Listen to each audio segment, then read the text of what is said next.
Do part 2 of how to make the clock, your clock design on SketchUp. So in this one we're going to be looking at how to do the swirl. This is a bit more tricky than the triangle before. So what we're going to do, I'm going to show you two ways to do it. There's like quite a quick way to do it and then a more accurate way.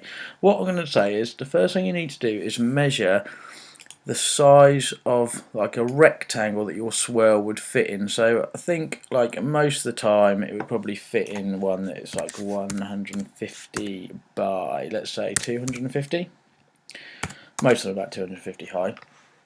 So that is like, we're going to put our swirl in this box. Right, so what we're going to do is, the quick way is to use this tool here, which is the freehand drawing tool, and then I'm going to roughly draw with my mouse the shape of my swirl, like that. Okay, see that? And then I'm going to delete the box that I drew it in originally, leaving me just with my swirl shape. Then we're going to use that as a path to do what's called the follow me tool, which is going to be this. But what I need to do is I need to think about how big is like the cross section, which means if you cut your swirl down the middle, what would the flexi ply look like? And then I'm going to draw that shape up in the air here. So I'm going to draw that there. Now I happen to know that it is, well, let's say 2mm thick by 50mm high, and that will leave me. So that's what your plywood would look like from like if you cut it in half with a knife. Then what I need to do, I need to put that on the swirl so it touches the swirl. So if I come in nice and close, I'm going to put that on the swirl there. That's really important. And then I'm going to use the follow me tool. What I'm going to do, I'm going to drag this around the swirl. So follow me. I've got that. I'm going to click on there. Oh, no, I'm not. So I touch that and then I'm going to drag it along the swirl. Oh, didn't do that very well, did I? There we go, that's better. Around the swirl, around we go, and then click, and then you have got something that will look like your swirl. Okay, what you can then do, oh, I don't need that little one there, let's get rid of that. Triple click, make component, swirl, call that swirl 1. Then what I need to do, I need to rotate that so I can put it on my box. So I'm going to come this side. I want my rotating tool to be the red one.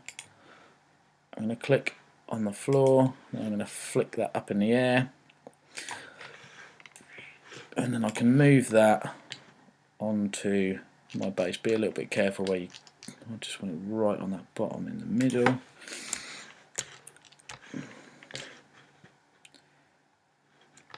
It's a bit of a faff, but you get the idea.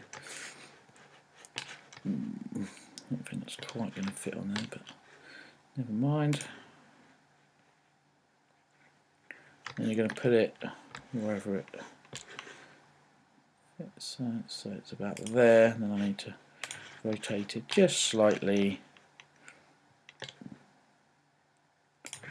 so it will come up.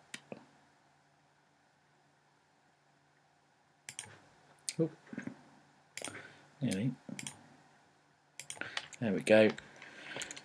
And I've got something that looks like my swirl on my thing. That's not a great version, is it? And that is because I did it using that freehand tool. If I wanted to make that bigger, so it looked a bit more like my swirl, I could then stretch it using the scale tool.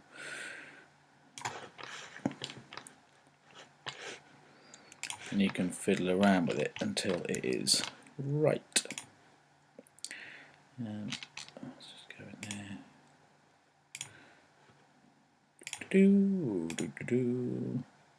I'll say you can then fiddle around with it until it looks like you want to, move it around, bosh, bosh, bosh. Right, easy. Now, a more accurate way to do it would be draw your rectangle again. So this is going to be 250 by 150 like I had before. Oh, that's my round. Let's try and do this. But I did say it was a bit small, wasn't I? So let's do it 200 by 350. And this time I'm going to draw my my curves in a more accurate way using the arc tool. So let's say I know it's going to fit on the surface of my base. So I've got a flat bit first. Then I use the arc tool. Like that. Whoop. When using the arc tool, if it goes like a blue colour, that means it should be a slightly more gentle curve, because that's what's called a tangent, and you'll learn about those in maths later. I'm not saying that's perfect, but that will do. It looks a bit dodgy there in the corner, so let's put an extra one there. There we go. And then I'm going to delete the lines I don't need. And you can fiddle about with it until it looks absolutely perfect, but that will do. And then exactly the same as before, I'm going to do my plywood swirl up in the air, so it's going to be 2 by 50. Pop that on your swirl.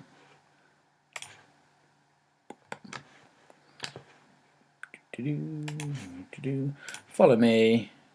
Grab that. Ooh. Come on. Meow. I do enjoy the follow me tool. Meow. Nice. And you can see you've got a much prettier curve now, which is going to be the dream. Come on. There we go. Swirl 2. Right, so I don't want this one anymore, let's get rid of that. And this one. Pop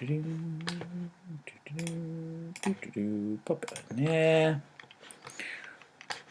I'm going to move him onto my triangular base.